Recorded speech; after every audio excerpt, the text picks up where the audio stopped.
जोजोत्सु Kaisen chapter 270 के साथ अब फाइनली खत्म हो चुका है और मुझे नहीं पता कि मुझे अभी क्या बोलना चाहिए। सच कहूँ तो मुझे ज्यादा कुछ बोलना भी नहीं है, लेकिन द एंडिंग रियली सक्स। इसके जो लास्ट 5 चैप्टर्स थे वो मुझे बिल्कुल भी पसंद नहीं आए। पहले तो मुझे लगा कि शायद गेगे सेंसेई जोजोत्सु काइसेन पार्ट 2 के लिए सेटअप कर रहे हैं, लेकिन नहीं, इट्स ओवर। पहले तो गेगे सेंसेई ने मांगा का पूरा एक चैप्टर इस न्यू शैडो स्टाइल क्लैन पर बेस्ड कर दिया, जिसे देखकर हमें लगा कि शायद ये जोजोत्सु काइसेन पार्ट 2 के लिए कोई सेटअप है, क्योंकि उस चैप्टर को रीड करने के बाद हमें ऐसा लगा कि बिग 3 क्लैंस के बीच जंग होने वाली है और उसके ऊपर से यूटा और हिगुरुमा का रिटर्न हो गया, जिससे मुझे ऐसा लगा कि शायद ये दोनों जोजोत्सु काइसेन पार्ट 2 के लिए एक मेजर रोल प्ले कर सकते हैं। और फिर अगले चैप्टर में कंजाकू वापस आ गया और एक नए विलन की बात चलने लगी, और ये सब देखने के बाद हमें यही लगा कि भाई अब जोजोत्सु काइसेन पार्ट 2 आने वाला है, लेकिन नहीं, ऐसा कुछ नहीं है। पहले तो हमने जो प्लान एक्सपेक्ट किया था वो वैसा बिल्कुल भी नहीं है, क्योंकि ये बेचारा तो बस प्यार कमा रहा है and we are fucking stupid. भाई ये सपना की मिडिल फिंगर दिखा के चला गया। और दूसरी बात, मुझे नहीं लगता कि पिछले चैप्टर में हमने जिस कंजाकू को देखा था वो असली कंजाकू है, क्योंकि जिस तरह से जोजोत्सु काइसेन की एंडिंग हुई है ये चीज कोई सेंस नहीं बनाती। मेरे हिसाब से टकावा ने अपनी कर्स टेक्निक का यूज करके इस कंजाकू को क्रिएट किया है ताकि वो अपना कॉमेडी का काम आगे जारी रख पाए, which actually shows that how freaking powerful Takaba is. और सच कहूँ तो मेरा ये वीडियो बनाने का मन बिल्कुल भी नहीं था, क्योंकि पहले तो गेगे ने इस बेकार एंडिंग में पूरे 4 चैप्टर वेस्ट कर दिए, और दूसरा गेगे का सुकुना के लिए प्यार और गोजो के लिए नफरत बस बढ़ती ही जा रही है। अब मैं ऐसा क्यों बोल रहा हूँ इसके बारे में हम बाद में बात करेंगे, लेकिन इससे पहले हम अपने ट्रियो की तरफ देख लेते हैं जो कि कर्स यूजर के पीछे गए थे। मैगमी यहाँ पर एक प्लान बनाता है कि वो सारे लोग एक ऊंची सी बिल्डिंग पर जाएंगे, जिससे वो कर्स यूजर की टेक्निक की रेस से बाहर आ जाएंगे, जिसके बाद वो कर्स यूजर इनके पीछे आएगा और वो उसको पकड़ लेंगे। और ऐसा ही होता है। मैगमी के प्लान के अकॉर्डिंग वो सारे लोग बिल्डिंग के ऊपर जाते हैं, जिससे वो कर्स यूजर की टेक्निक की रेस से बाहर आ जाते हैं, जिसके बाद इस लेडी को अपना पति नॉर्मल दिखाई देता है और फिर नोवारा, यूजी और मैगमी उस कर्स यूजर को नोटिस कर लेते हैं, जिसके बाद नोवारा और यूजी उस कर्स यूजर को पकड़ने के लिए बिल्डिंग से जंप मार देते हैं, लेकिन दूसरी तरफ से मैगमी अपने डिवाइन डॉग की हेल्प से उस कर्स यूजर को पकड़ लेता है। तो हाँ, मैगमी के पास उसकी 10 शैडोज टेक्निक अभी भी है, लेकिन कैसे? क्योंकि हम लोगों ने देखा था कि गोजो ने 10 शैडोज को पूरी तरह से तबाह कर दिया था, तो फिर इसके पास 10 शैडोज टेक्निक कहां से आई? वेल, शायद मैं तुम लोगों को इसका एक एक्सप्लेनेशन दे सकता हूं। तो देखो, जब सुकुना ने मेगुमी की बॉडी के ऊपर टेक ओवर कर लिया था तो उसकी बॉडी में 2 सोल आ चुकी थी, एक सुकुना की और एक खुद मेगुमी की, जिससे ऐसा हो सकता है कि 10 शैडोज 2 अलग अलग हिस्सों में बढ़ चुकी हो, जैसे एक मेगुमी की 10 शैडोज और एक सुकुना की 10 शैडोज। क्योंकि एक बार जब सुकुना गोजो से फाइट करता है तो वो महारागा से बोलता है that you are my shikigami not Fushiguro Megumi, और फिर दूसरी बार जब मैगमी अपनी बॉडी के ऊपर टेक ओवर करने की कोशिश करता है तो वहां सुकुना बोलता है कि उसके महारागा के डिस्ट्रॉय होने के बाद उसकी 10 शैडोज खत्म हो चुकी थी।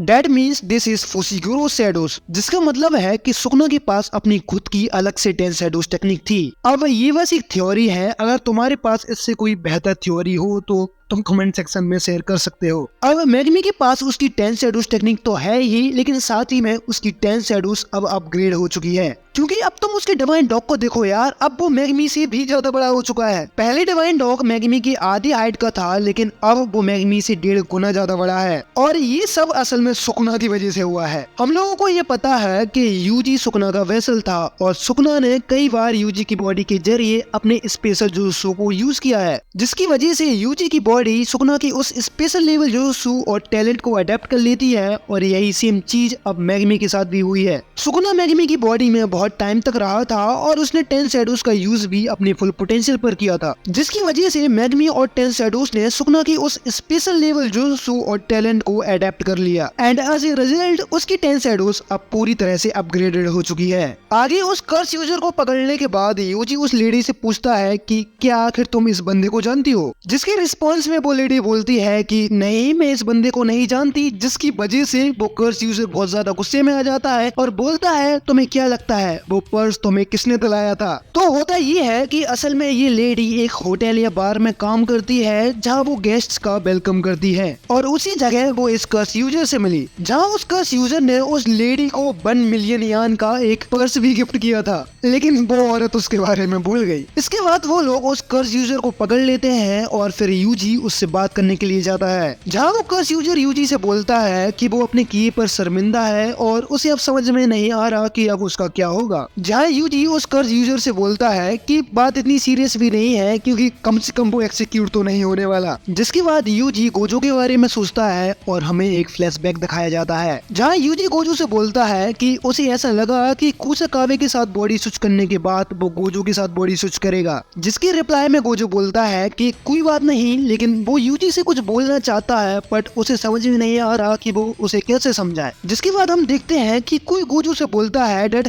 Haven't we had enough Gojo Satoru, जो कि कोई और नहीं बल्कि खुद गेगे है। मतलब गेगे गोजो से इतनी नफरत करता है कि वो नहीं चाहता कि गोजो अब फ्लैशबैक में भी बोले। और मुझे सबसे बुरा तो इस बात से लगा कि गोजो मर गया लेकिन हमें उसका फ्यूनरल तक नहीं दिखाया गया। मतलब हमें मेगमी फुसिकुरो की बहन का फ्यूनरल देखने को मिल गया लेकिन गोजो का नहीं। इधर लोग रियल लाइफ में गोजो का फ्यूनरल बना रहे थे लेकिन गेगे को भाई कुछ पड़ ही नहीं है। और ऊपर से जो भी सोसरस जिंदा बचे थे उन्होंने भाई गोजो को एक कॉम्प्लीमेंट तक नहीं दिया। मतलब अगर गोजो नहीं होता और अगर वो सुकुना को इतना वीक नहीं करता then they don't stand a fucking chance against Sukuna. उल्टा उन लोगों ने आधा चैप्टर बस इस बात में वेस्ट कर दिया कि वो लोग सुकुना को किस तरह से नहीं हरा सकते थे। इसकी जगह भाई गोजो के बारे में कुछ बोल देते तो थोड़ा ज्यादा बेहतर लगता। लेकिन खैर अब मांगा का क्रिएटर ही उससे नफरत करता है तो ये कैरेक्टर्स क्या ही करेंगे। आगे गोजो यूजी से बोलता है कि वो चाहता है कि यूजी आगे की सोच रखे। हाँ वो ये चाहता है कि अगर उसे कुछ हो जाता है तो यूजी उसके ड्रीम को कैरी ऑन रखे। लेकिन आगे एक ऐसा पॉइंट आएगा जब गोजो इस दुनिया में नहीं रहेगा